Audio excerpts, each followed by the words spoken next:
హనుమకొండ నగరంలో 10 సెంటీమీటర్ల వర్షం కురిస్తే చాలు అడ్డంకులు లేకుండా వరద నయీం నగర్ నాలానుకి చేరితే ఎక్కడా కూడా ముంపు సమస్య ఉండేది కాదు. అంతర్గత డ్రైనేజ్ వ్యవస్థ సరిగా లేకపోవడమే గోకుల్ నగర్ ముంపుకు ప్రధాన కారణంగా తెలుస్తోంది.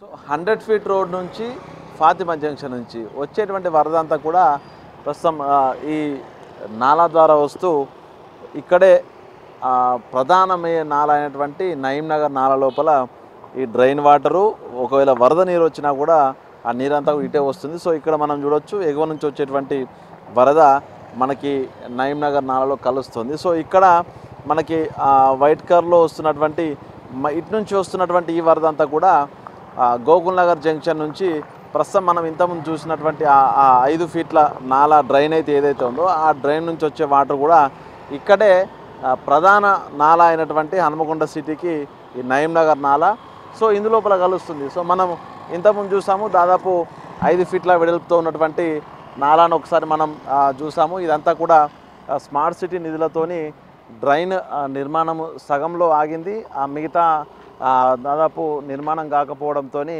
దానిపై స్లాబులు వేసుకొని ఫ్రీ ఫ్లో లేకుండా కూడా స్థానికులు భవనాలు నిర్మాణం చేసేటప్పుడు కంప్లీట్గా దాన్ని కప్పింగ్ వేయడము లేకుంటే దాని హైట్ పెంచడము వరద నీరు వచ్చినటువంటి నీరు డ్రైన్లోకి వెళ్లకుండా చేయడంతో కొంత డ్రైనేజ్ సాఫీగా లేకుండా వరద ముంపుకు. సో ఇదంతా కూడా నయీం నగర్ సంబంధించిన ప్రధాన నాలా ఇది. సో హనుమకొండ టౌన్ ముంపుకు గురి కాకుండా రేవంత్ సర్కార్ వచ్చిన తర్వాత స్థానిక ఎమ్మెల్యే నాయన రాజేందర్ రెడ్డి దీనిపై ప్రత్యేక దృష్టి పెట్టి రిటైనింగ్ వాల్ ఎంత వరద వచ్చినా కూడా దీని డ్యామేజ్ కాకుండా రిటైనింగ్ వాల్ నిర్మాణం చేయించారు. అదేవిధంగా నయీం నగర్ బ్రిడ్జ్ నిర్మాణం చేసి నాలా పూర్తిగా మాడిఫై చేయడంతో సాఫీగా హనుమకొండ సిటీకి దాదాపు 10 సెంటీమీటర్ల వర్షం కుండపోతగా కురిసినా కూడా వాటర్ అంతా కూడా ఈ నాలా నుంచి వెళ్ళే విధంగా అయితే నిర్మాణం జరిగింది. కానీ కాలనీ లోపల కురిసినటువంటి వర్షపు నీళ్ళు అయితే సాఫీగా ఈ నాలలోకి రాకుండా ప్రధానంగా ఉన్నటువంటి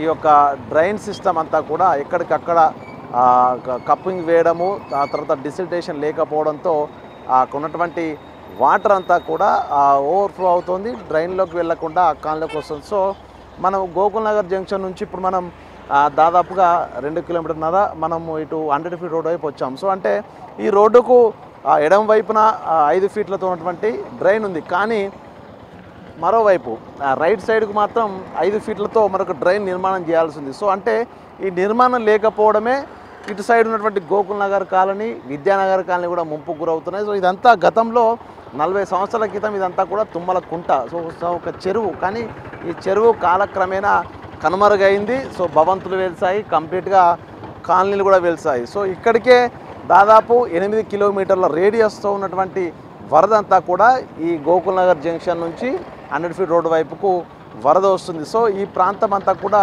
పూర్తిగా డౌన్లో లోతట్టు ప్రాంతం. అంటే ఇక్కడ ఈసారి ముంపు గురి కాకుండా ఉండాలంటే ఎగువ నుంచి వచ్చేటువంటి వరద అంతా కూడా డ్రైన్ల నిర్మాణం జరిగి ఆ డ్రైన్ల లోపలికి నీళ్లు సాఫీగా వెళ్ళి అదంతా కూడా ఈ ప్రధాన నాల అయినటువంటి నయీం నగర్ నాలలోకి నీటిని మళ్లించాల్సింది. సో ఇదంతా ప్లానింగ్ లేకపోవడము, ఇష్టారీతిన ఇండ్ల నిర్మాణం జరిగి డ్రైన్లన్నీ కూడా ఎక్కడికక్కడ అస్తవ్యస్తంగా ఉండడంతోనే అసలు టౌన్ ప్లానింగ్ అధికారి నిర్లక్ష్యంతోనే ఈ రోజున వరద నీరు కానీ డ్రైన్ ఓవర్ఫ్లో అవుతూ లోతట్టు కాలనీలోకి వెళ్తూ ఇండ్లు కూడా ముంపుకు గురవుతున్నటువంటి పరిస్థితి. సో ఇప్పటికైనా అధికారులు కళ్ళు తెరిచి ఈ డ్రైన్ వ్యవస్థను పూర్తిగా సాఫీగా నిర్మాణం చేయాలి. అదేవిధంగా వరద ప్రభావం పడకుండా ఉండాలంటే కూడా ఎక్కడైతే కప్పింగ్లు వేశారో డ్రైన్లపై అవన్నీ కూడా తొలగించి పూర్తిగా డిసిల్టేషన్ కనుక రెగ్యులర్గా చేస్తే వరద నీరు ఇళ్లలోకి వెళ్ళేటువంటి పరిస్థితి ఉండేది కాదనేది స్థానిక ప్రజల నుంచి అయితే వెళ్తున్న అంశం. దీనిపై ప్రభుత్వము అధికార యంత్రాంగము ఏ మేరకు పట్టించుకుంటుంది, ఏ మేరకు ముంపు ప్రభావం లేకుండా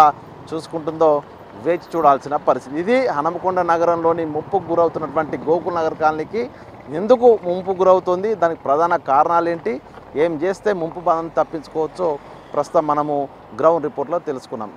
వీడియో జర్నలిస్ట్ సంతోష్తో వేణు బిగ్ టీవీ హనుమకొండ.